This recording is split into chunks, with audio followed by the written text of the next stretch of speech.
Hola, soy Cristian y estás en el canal de La Ciencia Mola. Por fin se sabe cómo suena el viento en Marte.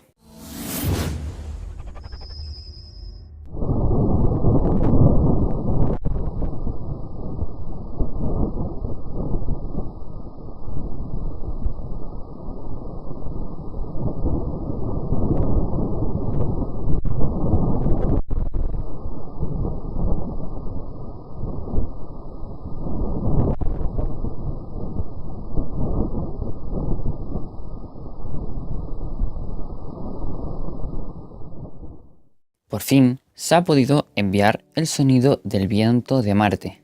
El InSight tiene un micrófono incorporado, un sensor y la cámara, que por cierto en un vídeo anterior ya os expliqué el propósito del InSight. Esto no es lo más de lo más, aunque es realmente muy interesante.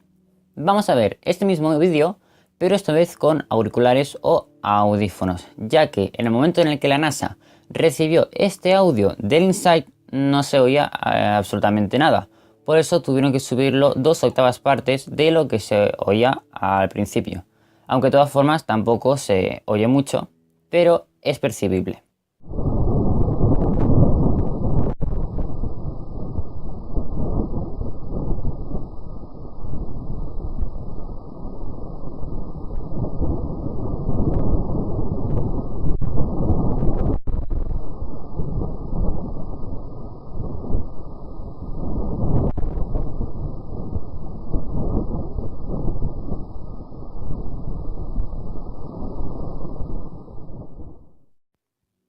Ya que, al haber viento, animales evolucionados y el mismo viento de Marte podrían polinizar el planeta.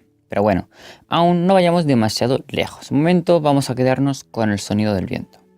Pues nada más, al final del vídeo os dejaré otra vez el mismo audio del viento de Marte. Recuerda que aquí abajo tienes todos los links hacia las noticias, página web y referencias, imágenes y tal.